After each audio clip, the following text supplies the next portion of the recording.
हुँ, तो Microsoft Excel जो है वो इसी तरीके से सर वर्कशीट बेस पे काम करता है और टेबुलर फॉर्मेट में करता है जिसमें आपके रो, कॉलम और सेल्स इंक्लूड होते हैं। ये एक हमारी कंप्लीट वर्कशीट है। फिर नीचे अगर मैं देखूँ तो यहाँ पर शीट 1, शीट 2 ऐसे जितने भी शीट यहाँ पर ओपन करना चाहता हूँ, तो वो शीट्स यहाँ पर ओपन कर सकता हूँ। तो शीट 1, शीट 2, शीट 3 ऐसे बहुत सारी शीट्स अवेलेबल हो सकती हैं। तो बाय डिफ़ॉल्ट जो है वो एक ही शीट ओपन रहती है। अगर आपको और शीट्स भी इंसर्ट करनी है तो इस प्लस आइकन के ऊपर क्लिक करके और शीट्स भी ले सकते हो। अगर आप इस शीट में आपका काम कंप्लीट हो गया तो आपको और शीट इंसर्ट करनी है, तो सिर्फ प्लस के साइन पे क्लिक करिए और शीट भी आप इसके अंदर इंसर्ट कर पाएँगे। फिर नेक्स्ट है जहाँ पर रेडी लिखा हुआ है, इस रेडी मोड का मतलब क्या है कि यस आप अपनी वर्कशीट में वर्क करने के लिए बिल्कुल रेडी हैं, ठीक है।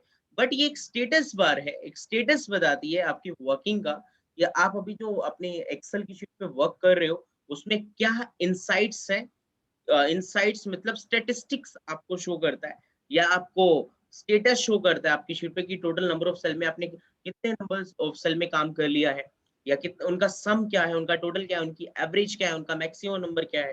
तो एक स्टेट आपको यहाँ पर बताएगा, एक स्टेटस आपको बताएगा आपकी शीट का कि आपका किस शीट का क्या स्टेटस चल रहा है। तो जब हम वर्किंग करेंगे तब इसके अंदर जो वैल्यूज़ ऑटोमैटिकली क्रिएट होंगी तब मैं आपको उसके एग्ज़ाम्पल दूँगा कि यस ये इस तरीके का स्टेटस यहाँ पर ये देता है।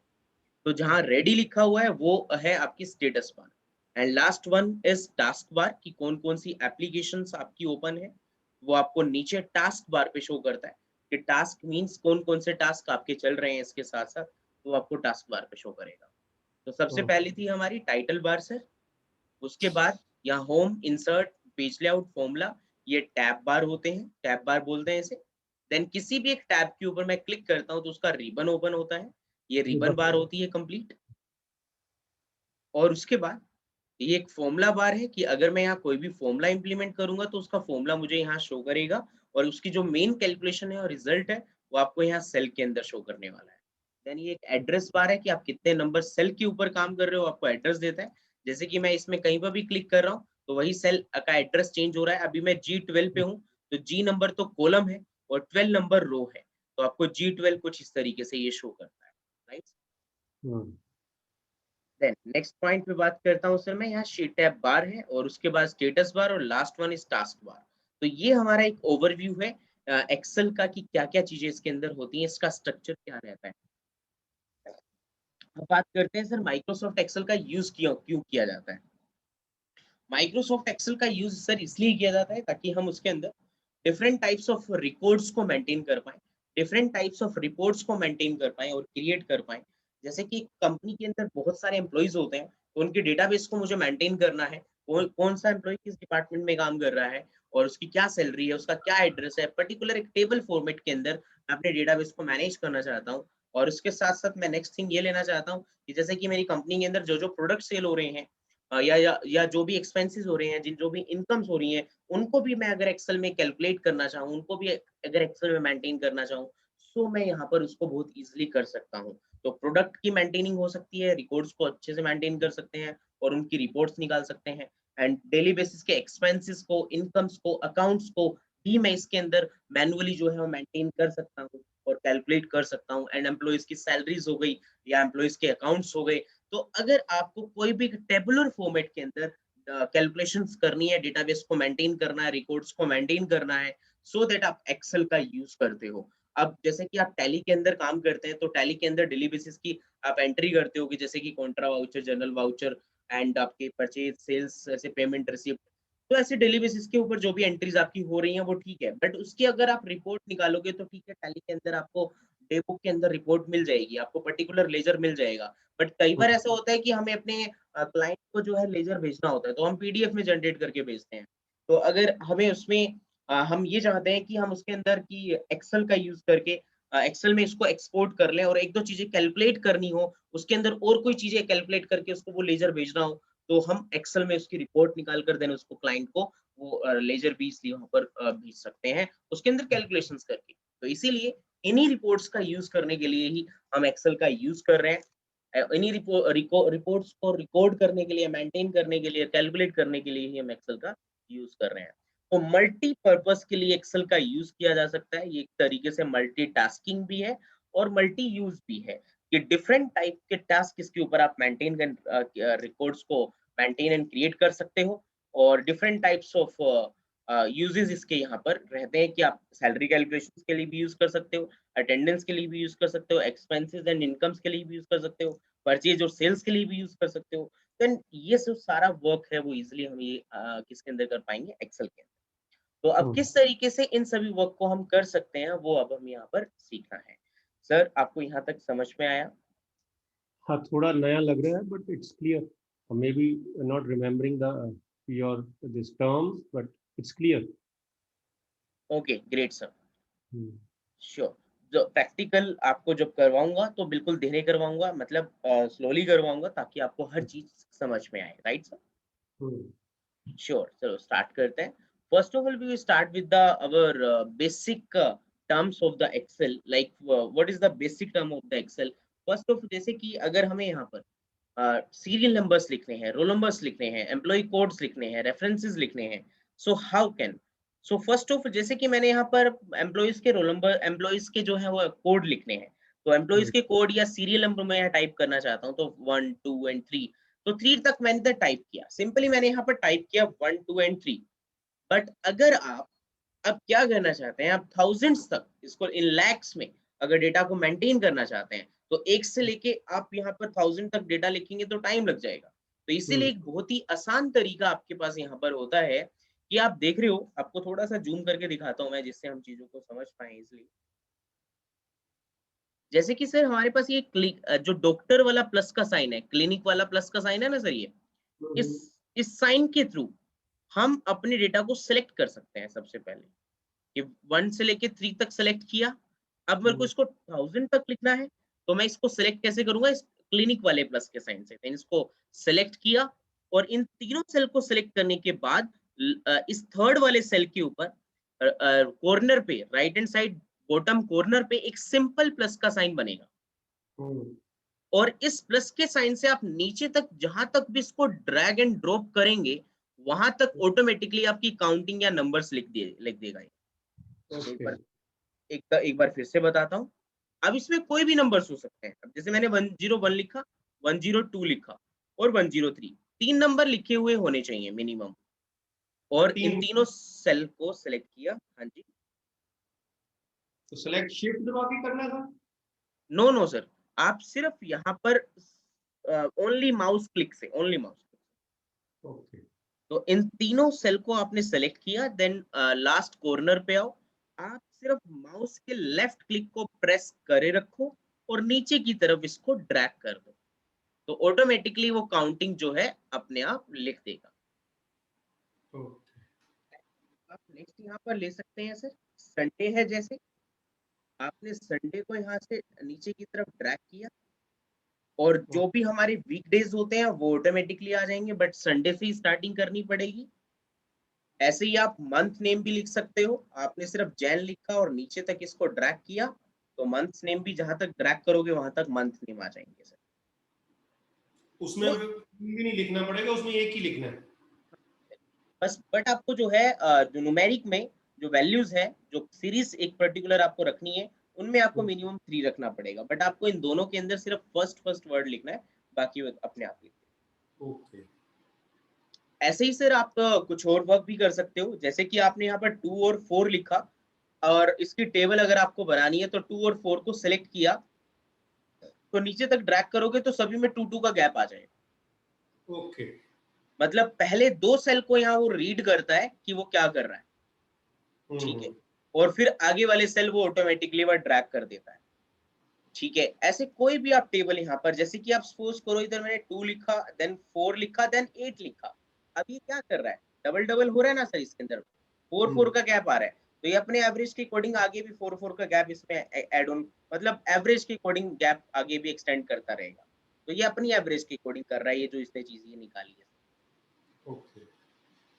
बट अगर मैं यहाँ पर 2 4 8 16, अब ये जैसे मैंने लिखा तो चारों को सिलेक्ट किया, देन इसके बाद ड्रैग कर रहा हूँ, तो फिर से ये अपनी कोई एवरेज डिफरेंट निकाल कर लेके आ रहे हैं कि क्या क्या एवरेज होनी चाहिए, तो ये अपने अकॉर्डिंग करता है सर। क्लियर है सर? इसके बाद ये तो एक बेसिक टर्म्स था सर, बेसिक टर्म थे कि क्या क्या फीचर जो स्टार्टिंग लेवल पे हमें एक्सेल में सीखने होते हैं, तो कुछ इस टाइप के होते हैं। फिर इसके बाद जैसे कि अगर मैं ये देखना चाहूँ कि एक शीट के अंदर टोटल नंबर ऑफ रो कितनी होती है और टोटल नंबर ऑफ कॉलम कितने होते हैं, जिससे मुझे ये पता लग जाएगा कि मैं एक शीट के अंदर कितने रिकॉर्ड्स को मेंटेन कर सकता हूँ। राइट? तो आपको अगर मैं नॉर्मली बताऊं कि टोटल नंबर ऑफ रोज जो होती हैं वो एक शीट के अंदर, वो 10,48,576 होती है सर। और जो कॉलम्स होते हैं सर, वो 16,384 होते हैं सर।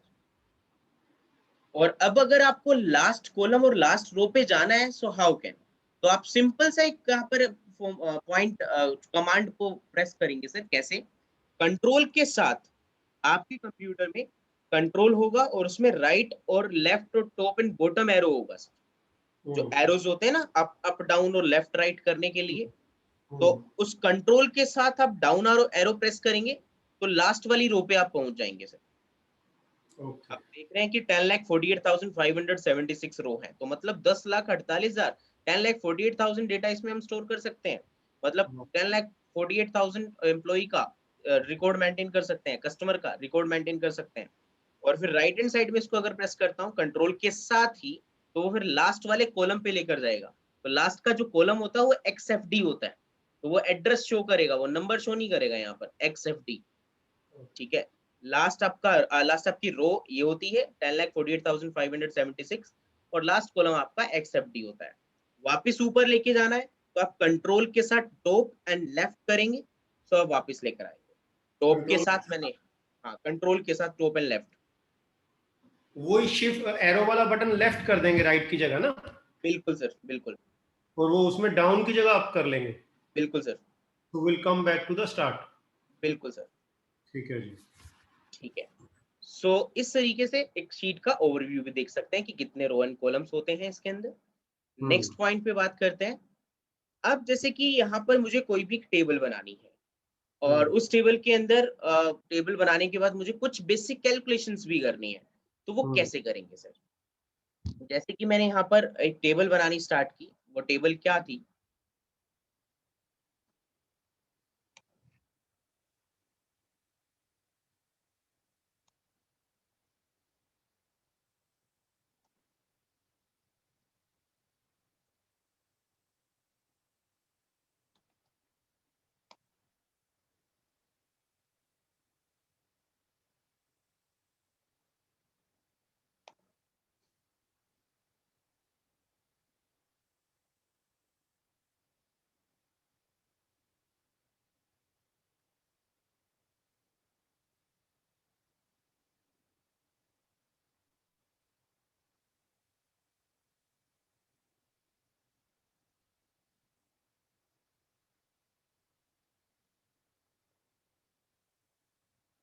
जैसे कि मैंने यहाँ पर एक टेबल बनाई आइटम से रिलेटेड, जिसमें क्या है कि कौन कौन सी आइटम हम सेल करते हैं और कौन कौन से जोन में हम सेल करते हैं, और कितनी कितनी आइटम, कौन कौन सी आइटम कितनी कितनी किस किस जोन में सेल हुई है, वो आपने एक टेबल बना दी, राइट।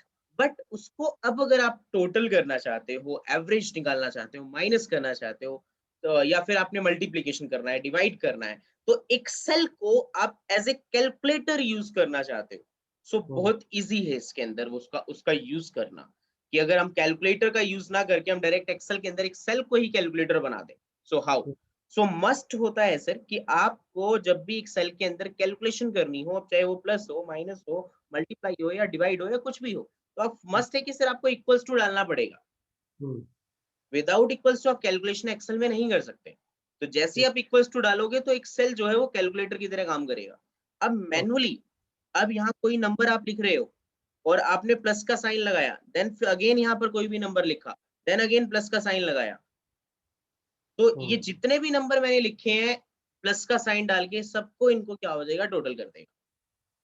तो जैसे ही मैं इसको एंटर कर रहा हूँ, एंटर करते ही ऑटोमेटिकली हमारे डेटा का टोटल हो गया। अब देखो बिल्कुल जो कैलकुलेटर में हम काम करते हैं वही तो मैंने किया, कि कैलकुलेटर में पहले ऑन का बटन दबाना पड़ता है और उसके बाद फिर तीनों नंबर्स को 1 बाय 1 लिख के प्लस का साइन डालना पड़ता है।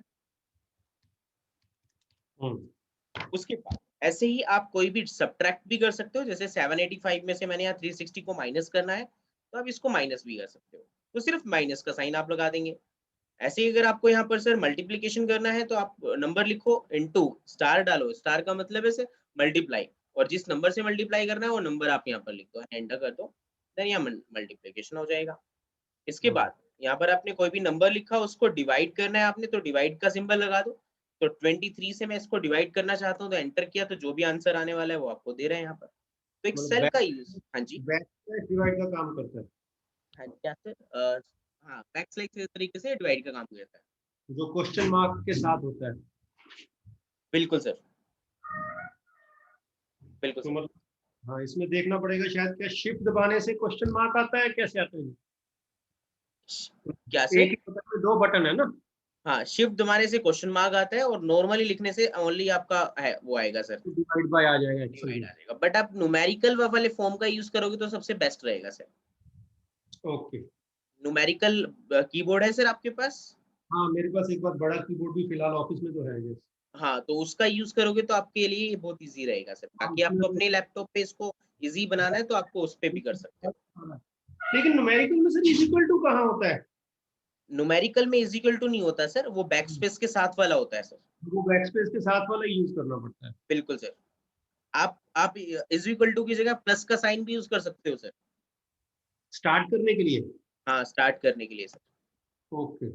जैसे मैंने यहाँ पर प्लस का साइन लगाया था, इसने ऑटोमेटिकली इक्वल्स टू ले लिया।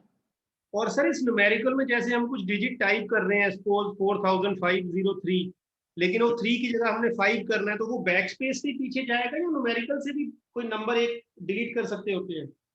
नहीं सर, इसके बारे में मैं आपको बताऊंगा, ठीक है। तो तो इसके एक टेक्निक है 2-3, तो दोनों में से कोई भी टेक्निक आप यूज कर सकते हो सर, जो क्योंकि भी आपको पॉइंट इजी। डेल लिखा होता है लेकिन उससे होता नहीं।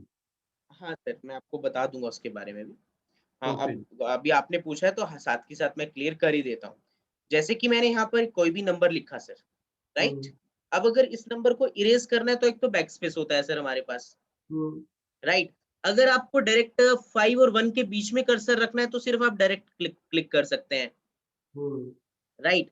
अब कई बार ऐसा होता है ना सर, कि मैं यहाँ पर अगर कोई भी नंबर लिख रहा हूँ, बट अब मेरे को माउस का यूज नहीं करना है, हम्म। ठीक है, मैं कीबोर्ड से इसमें एडिटिंग करना चाहता हूँ। अब अगर हम्म। मैं इसके अंदर क्या करूंगा, डायरेक्ट लिखना स्टार्ट करूंगा, तो रिप्लेस हो जाएगा। यस। ये होता है ना सर। तो हम्म। इसका एक तरीका होता है कि या तो इसके अंदर माउस के साथ डबल क्लिक कर दो, अगर माउस का यूज नहीं करना, तो F2 बटन प्रेस कर दो। F2 प्रेस करते ही सेल एक्टिव हो जाता है। ओके। तो अब अगर आप लेफ्ट और राइट एरो प्रेस करोगे, तो वो आप आगे पीछे कहीं पे भी कैसे भी कर सकते हो, और कहीं पे भी कोई भी नंबर डाल सकते हो। ओके। और अब अगर आप यहाँ पर डिलीट बटन प्रेस कर रहे हो, तो राइट साइड में जो चीज लिखी हुई है वो डिलीट हो जाएगी। अगर डिलीट बटन प्रेस कर रहे हो, डेल बटन प्रेस कर रहे हो, तो यहाँ पे अपना वो कर्सर आ गया उसका राइट साइड पर। उसका राइट साइड वाला डिलीट हो जाएगा। अगर बैक स्पेस प्रेस करोगे, तो लेफ्ट साइड वाला डिलीट हो जाएगा। ओके। लेकिन जैसे अब आपने लिखा हुआ 954522, सपोज हम जल्दी में अपने न्यूमेरिक कीपैड से कर रहे हैं और उसमें से सिर्फ 22 की जगह 23 करना है, तो केवल 2 हम बैक स्पेस से ही हटा सकते हैं, वैसे नहीं तो फिर वो लंबा प्रोसीजर है F2 एंड ऑल दैट। बिल्कुल सर। ओके। तो आप आगे जाइए इसको, और या तो आप क्या नाम है, अगर यहाँ 2 से पहले कर्सर रखते हैं, तो डिलीट बटन प्रेस कर दो, और अगर आप 2 के बाद रखते हो, तो बैक स्पेस प्रेस कर दो। ओके। तो जैसे भी आपको सुटेबल रहे, ठीक है। राइट सर, समझ में आया ये वाली चीज आपको? तो ये तो एक बेसिक टर्म्स थी सर, ठीक है, इसको तो हमने सीख लिया कि एक सेल का यूज बेसिक कैलकुलेशन के लिए कर सकते हैं। बट तो एक और मैं इसी में थोड़ा सा आपको एडवांस लेकर चल रहा हूँ सर। जैसे कि क्या होता है कि यहाँ पर अब बहुत सारे नंबर्स लिखे हैं सर, राइट ना। अब हम्म। मैं इनको एक एक पढ़कर एक एक टाइप करूंगा, तो टाइम लग जाएगा। हम्म। तो एक आसान तरीका मेरे पास ये रहता है कि मैं रेफरेंस बेस्ड कैलकुलेशन कर लूं, हम्म। सेल रेफरेंस बेस्ड कैलकुलेशन कर लूं। एक सेल को सेलेक्ट कर लूं, उस सेल में जो चीज लिखी हुई है उसके हिसाब से वो कैलकुलेट कर दे। कैसे? हम्म। मैंने इक्वल्स टू प्रेस किया, हम्म। अब मुझे 250 को प्लस 250 प्लस 785 प्लस 147 प्लस 753 ऐसे करना है। अब खुद से ही सारी वैल्यू टाइप करूंगा, तो टाइम लगेगा, ठीक हम्म। है। तो इसमें एक सेल रेफरेंसिंग का भी कंसेप्ट होता है कि आपने इक्वल्स टू डाला और सीधा सेल के ऊपर क्लिक कर दो। सीधा सेल के ऊपर क्लिक करते ही वो सेल का एड्रेस यहाँ पर आ जाएगा। बिल्कुल। आपने सिर्फ क्लिक करना है उस सेल के ऊपर जहाँ 250 लिखा हुआ है, वो अपने आप सिलेक्ट हो जाएगा। अब इस B2 का मतलब B नंबर कॉलम और 2 नंबर रो, तो B2 सेल के अंदर आपका क्या लिखा हुआ है 250, वो अपने आप पिक करेगा 250। अब हमें बताने की जरूरत नहीं है कि इसमें 250 लिखा हुआ है, बस हमें ये बताने की जरूरत है कि ये सेल है, उसके अंदर जो भी वैल्यू है उसको उठा ले अपने आप। तो हमने यहाँ B2 सेलेक्ट किया सर और प्लस का साइन डाला। देन इसके बाद नेक्स्ट नेक्स्ट सेल को चूज किया, देन प्लस, नेक्स्ट सेल को चूज किया, then plus, right sir. Plus करता रहेगा, फिर एंटर करने से आंसर आ जाएगा। हाँ जी सर। तो अब इसके अंदर जो जो वैल्यूज होंगी वो ऑटोमेटिकली वो पिक कर लेगा। और अब एक और तरीका कि जैसे 250 है, 250 की जगह मैंने कर दिया सर 300, तो वहां पे भी 50 रुपीज बढ़ जाने चाहिए ना, तो एंटर करते ही ऑटोमेटिकली अपग्रेड हो जाएगा। तो लिंक भी बन गया एक तरीके से इसमें कि उस सेल में जो लिखा होगा वो ऑलवेज वही अपडेट कर देगा। एक बार फिर से बताता हूँ, जैसे आपने यहाँ इक्वल्स टू प्रेस किया, आपने 1 बाय 1 ये सेल तो ले लिए, आई थिंक ये बात तो आपको समझ में आ गई, राइट ना। अब आपने इसको एंटर करके वैल्यू ले ली, मतलब आपका टोटल आ गया। बट अगर आप क्या करते हैं, इस 147 में सपोज 200 कर देते हैं, तो 147 में 200 हो गया, तो 1985 में तो इंक्रीज होना चाहिए। तो एंटर करते ही ऑटोमेटिकली यहाँ पर भी इंक्रीज हो जाएगा, जितने नंबर वहां इंक्रीज किए हैं तो यहाँ पे भी अपडेट हो जाएंगे। मतलब फॉर्मूला ऑलरेडी चल रहा है। हाँ जी, मतलब वो एक तरीके से सेल्फ रेफरेंसिंग होगी, लिंक बन गया कि मैंने सेल को सिलेक्ट कर लिया, तो इस फॉर्मूले का इस सेल के साथ लिंक बन गया। इन सेल पे अगर कोई भी चेंजेस होंगी तो वो ऑटोमेटिकली फॉर्मूले में भी चेंजेस कर देगा। तो ये मतलब जब हम एक शीट खोली हुई है, शुरू कर लिया, तब तक रहेगा जब तक हम उस शीट को सेव नहीं करते या एक बार बाहर नहीं निकलते। वो ऑलवेज रहेगा बट सेव होनी चाहिए। आप दोबारा ओपन करोगे तब दोबारा ओपन करके देखोगे सेल को तो भी रहेगा। ओके, बस हमें सेव करना है जब शीट क्लोज कर रहे हैं तो। बिल्कुल सर। ओके। तो ये ऑलवेज रहेगा आपके पास जो अभी आपने लगाया है। अब एक और यहाँ पर बहुत अच्छा, जैसे कि एक बार फिर से कर लेते हैं। ये सेल है, फिर ये वाला सेल है, देन प्लस, इनके बीच में प्लस लगाता गया, देन एंटर कर दिया, तो ये हो गया ना सर। तो ये एक तरीके से कैलकुलेशन हो गई। अब क्या हो सकता है कि मैंने एक ही सेल को कैलकुलेट किया और मैं चाहता हूं कि इसको ड्रैग करूं तो सबका आंसर ऑटोमेटिकली आ जाए, तो वो भी पॉसिबल है। जैसे कि इस सेल को चूज किया और इस सेल के लास्ट नीचे कॉर्नर पे सिंपल प्लस का साइन बनेगा। इस प्लस के साइन पे क्लिक, इसको ड्रैग एंड ड्रॉप करके नीचे ड्रैग कर देता हूँ इस सेल को, तो ऑटोमेटिकली सबकी कैलकुलेशंस हो गई। अब दिखाऊं आपको कैसे। अगर मैं 3104 पे को देखता हूँ कि इसमें कौन कौन सी वैल्यू इंक्लूड है, तो ये वाली वैल्यू इंक्लूड होनी चाहिए सर। तो आप देख रहे हो ये वाली सारी वैल्यू इंक्लूड है। तो आपको सिर्फ एक सेल में फॉर्मूला लगाना है और नीचे की तरफ उसको ड्रैग कर देना है। तो इस पूरी प्लस रो की में अपने आप लगता रहेगा। क्या से, पूरी रो में अपने आप लग जाएगा हम नीचे तक। बिल्कुल सर, ये सेल रेफरेंसिंग का बहुत ही बेस्ट फीचर है जो आप अपनी यूज के लिए डेली बेसिस पर करेंगे भी, अब जो भी आप काम करने वाले हैं। तो इसको ड्रैग करते ही सभी का आंसर ऑटोमेटिकली निकाल दिया। तो यहाँ पर अगर मैं 1762 को देखता हूँ तो इन चारों का टोटल करके दे रहा है हमें। तो एक सेल रेफरेंसिंग का पॉइंट होता है सर। इसी टोटल को एक और तरीके से हम कर सकते हैं सर। कैसे, मैंने दो तरीके बता दिए अभी आपको। एक तो सिंपल आपको इक्वल्स टू ये वाला तरीका बताया सर, ठीक है। दूसरा तरीका मैंने आपको बताया सर कि आप इक्वल्स टू करके ये वाला सेल प्रेस करो, देन ये प्रेस करो, देन प्लस डालो, देन प्लस डालो, देन प्लस डालो, देन एंटर, तो इसको ड्रैग करते ही टोटल आ जाएगा। बट एक और तीसरा तरीका मैं आपके साथ शेयर कर रहा हूँ सर। वो तीसरा थर्ड वे क्या होगा सर?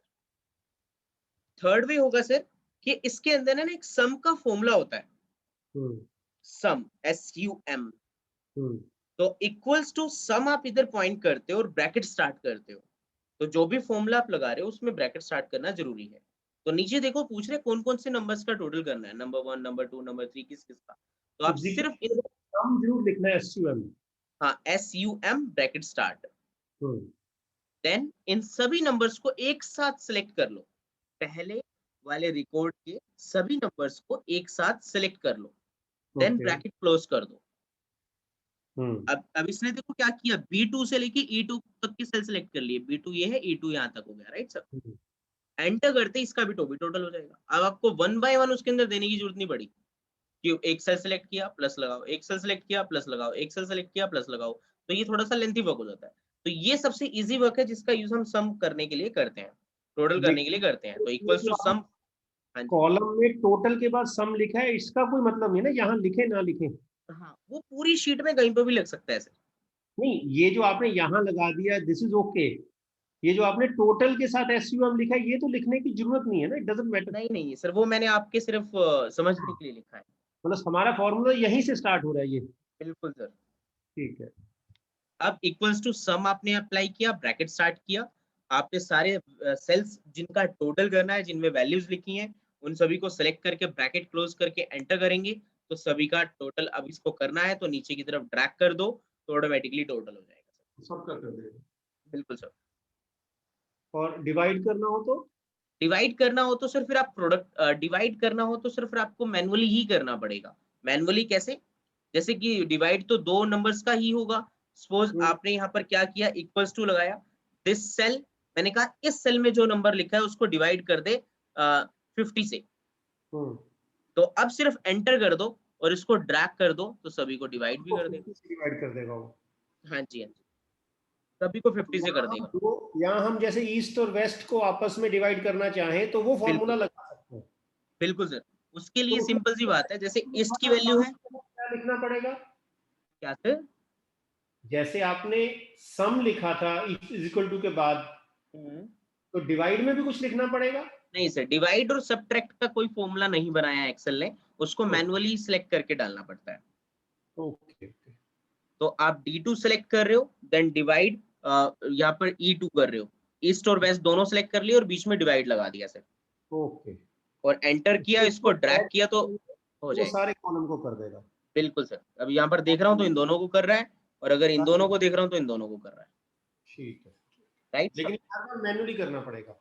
हाँ जी, डिवाइड का और सबट्रैक्ट का मैनुअली है। मैं ठीक है। मैनुअली इन द सेंस आपको साइन खुद से डालना पड़ेगा, बाकी सेल तो आपको सेलेक्ट करने ही पड़ेंगे। ठीक है। जी सर।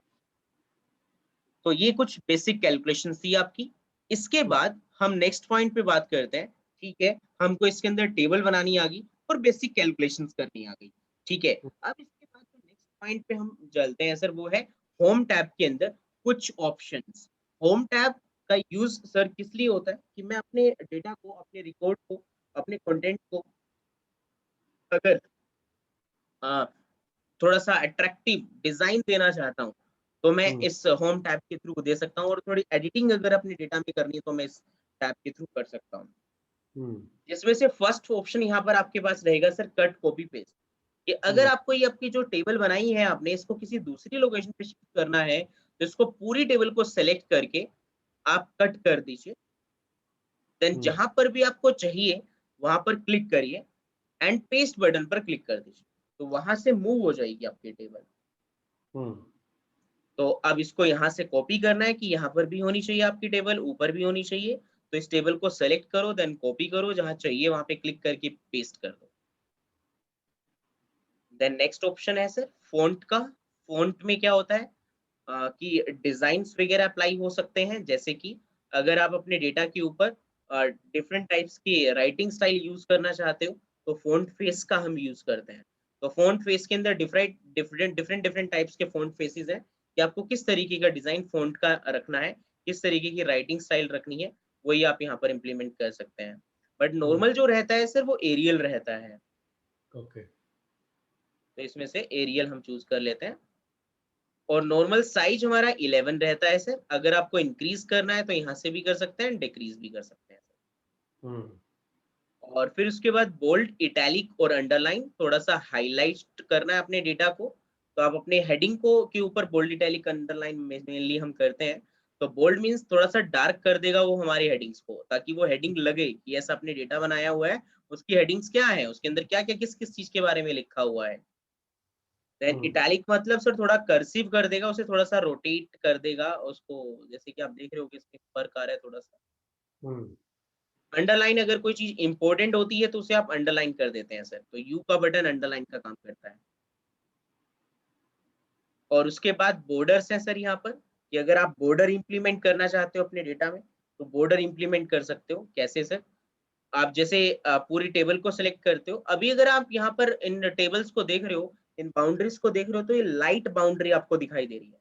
बट अगर आपको डार्क बाउंड्री करनी है, थोड़ा बॉर्डर लगाना है इसके ऊपर, तो आप टेबल सेलेक्ट करने के बाद इसके ऊपर यहाँ पर सर एक बॉर्डर का ऑप्शन होता है, इसमें ऑल बॉर्डर पे क्लिक करते ही आपकी बाउंड्रीज लग जाती हैं। अब देखो थोड़ा सा डिफरेंट हो गया आपका बॉर्डर, आपकी टेबल बाउंड्रीज लग गई है उसके ऊपर, तो यहाँ से हम बाउंड्रीज का भी यूज कर सकते हैं sir. Got it sir? Okay. हाँ। इसके बाद सर नेक्स्ट पॉइंट पे मैं बात करता हूँ हाईलाइट। जैसे कि सर आप कोई भी काम कर रहे हो, जैसे कि आप बहुत सारे रिकॉर्ड्स को मेंटेन कर रहे हो और किसी भी चीज के साथ मैच कर रहे हो। एक एग्जांपल मैं आपको देता हूँ, जैसे आपकी बैंक रिकंसलेशन आप कर रहे हो, कि जो जो आपकी पासबुक के अंदर जो जो एंट्रीज हैं, और वही सारी एंट्री आपकी एक्सेल में भी आपने डेली बेसिस पर स्टोर की हुई है, कि मैंने जिस दिन जो जो एंट्री बैंक में डाली हुई थी, वो जो है उनको मेरे को पासबुक के साथ मैच करना है, कि क्या मेरी एक्सेल की शीट पासबुक के साथ मैच करती है या नहीं करती, कोई एंट्री छूट तो नहीं गई, कोई एंट्री बैंक ने पास तो मतलब कैंसिल तो नहीं कर दी, या ऐसी कोई एंट्री मैंने डुप्लीकेट तो नहीं कर दी। तो जब आप पासबुक के साथ या किसी भी चीज को बैंक इसकी वर्कशीट को के साथ उसको मैच करोगे, रिकंसलेशन करोगे, तो अगर जो जो चीज मिलती है उनको आप सेलेक्ट करके हाईलाइट कर दोगे। सपोज आप कहते हो कि ये चीज आपकी, यस आपकी वर्कशीट में भी है और आपकी बैंक पासबुक में भी है, तो इसको आप किसी भी कलर से हाईलाइट कर दो, ताकि आपको पता रहे कि कौन कौन सी चीजें जो है वो आपकी मिल गई हैं और कौन कौन सी नहीं मिली हैं। तो हाईलाइट की हमें कहाँ जाना है? हाँ मैं बता रहा हूँ सर, जैसे इस एरिया को सिलेक्ट किया और यहाँ से हाईलाइट जो एक बटन है बॉर्डर के साथ बिल्कुल हाईलाइट का बटन है sir, fill colour. Fill colour. Okay. हाँ जी, इस फिल कलर पे क्लिक किया तो जो भी आपको कलर लगाना है वो कलर लगाओ। ओके। ठीक है, तो जिससे आप आइडेंटिफाई कर पाओगे कि कौन कौन सी चीजें डन हो गई हैं और कौन कौन सी चीजें नहीं हुई हैं। ठीक है। राइट, तो हाईलाइट भी हम यहाँ पर बहुत इजीली कर सकते हैं अपने रिकॉर्ड्स को, ये आपको बहुत यूज आएगा अपने डेली वर्क में। अगर कोई भी चीज इंपॉर्टेंट होती है तो उसे उसे भी हाईलाइट कर देते हैं, जैसे हमारे पास हाईलाइटर पेन होता है, तो नोटबुक या बुक पढ़ रहे हैं तो उसमें एक लाइन को हाईलाइटर से हाईलाइट कर देते हैं। तो वैसे ही सर यहाँ पर भी हम कर सकते हैं। तो उसके बाद टेक्स्ट कलर होता है सर हमारे पास, तो यहाँ से हम टेक्स्ट कलर भी चूज कर सकते हैं। तो इसमें से कोई भी एक सेल चूज किया मैंने, और इसमें से यहाँ से कोई भी टेक्स्ट कलर भी मैं लगा सकता हूँ। तो आपको किस कलर में आपको डेटा चाहिए तो उसका सभी का भी चेंज कर सकते हैं। जो सिलेक्शन जहाँ पर होगी वो ही चेंज होगा, सिंपल सी बात। ठीक है। जो आपने पूरी टेबल सेलेक्ट कर ली और फिर इसमें से जो भी कलर आपको लगाना है वो कलर लगाओ, वही कलर सभी के ऊपर इम्प्लीमेंट हो जाएगा। ठीक है। कोई भी काम करने से पहले सिलेक्शन मस्ट है सर, अगर सिलेक्शन नहीं होगी तो मतलब आपकी दिक्कत रहेगी सर। नेक्स्ट पॉइंट आता है सर अलाइनमेंट का। अलाइनमेंट में अभी मैं आपको बहुत ही बेसिक पॉइंट यहाँ पर क्लियर कर रहा हूँ सर, जिसमें क्या है कि अगर आप अपने डेटा को लेफ्ट राइट और सेंटर में शिफ्ट कर सकते हो। हाउ? जैसे कि अभी देखो, अगर मैं आपको नॉर्मली बताऊं कि अगर मैं यहाँ एबीसी लिख रहा हूँ तो इस सेल के किस साइड में शिफ्ट हुआ है सर, आप बता सकते हैं प्लीज? ये लेफ्ट में है सर। लेफ्ट में है। अब अगर मैंने यहाँ 1 2 3 लिखा तो ये सेल के किस साइड में है सर? ये राइट में है। हाँ। अब हम यहाँ से इसको, इस चीज को आइडेंटिफाई कर सकते हैं कि अगर मैं सेल के अंदर टेक्स्ट या अल्फाबेट लिखता हूँ तो वो लेफ्ट में आता है बाय डिफॉल्ट। आप किसी भी एक्सेल में काम करेंगे तो बाय डिफॉल्ट जो अल्फाबेट है वो लेफ्ट साइड में आएगा, और ओके। नंबर न्यूमेरिकल फॉर्म जो है वो ऑलवेज राइट साइड में आएगी। ओके। अब अगर आप इसको अपने अकॉर्डिंग सेट करना चाहते हो तो आप अपनी टेबल को सिलेक्ट करो, और यहाँ पर 3 ऑप्शन है सर आपके पास, लेफ्ट सेंटर और राइट। किस साइड अपने डेटा को शिफ्ट करना चाहते हो उसी साइड आप शिफ्ट कर सकते हो। समझ गए सर? तो इस तरीके से अलाइनमेंट भी हम यहाँ पर दे पाएंगे। तो ये आज के ऑप्शंस थे हमारे सर। आई थिंक और करना अभी के लिए ठीक नहीं है, फर्स्ट क्लास है। तो आई एरोस थिंक, क्या? से अगेन सर। ये लेफ्ट राइट सेंटर के बाद दो एरो भी हैं ये? हाँ वो मैं आपको बाद में बताऊंगा सर, थोड़ा सा डिफरेंट वे है सर इनका वर्क नो करने का। प्रॉब्लम। ठीक है सर। तो अभी सिर्फ आप अलाइनमेंट में लेफ्ट राइट सेंटर तक ही करिएगा। इसके ऊपर मैं एक असाइनमेंट में आपको शेयर करूंगा। जितनी भी चीजें मैंने सिखाई हैं वो आप एक बार अच्छे से करके देखिएगा। ये रिकॉर्डिंग भी मैं आपके साथ शेयर कर दूंगा, जो भी चीज मैंने आज पढ़ाई है उसकी रिकॉर्डिंग भी मैंने कर ली है, वो भी मैं आपको शेयर कर दूंगा। Right sir. ठीक है सर। एंड इसके ऊपर एक असाइनमेंट है, वो भी मैं आपको शेयर कर देने वाला हूँ।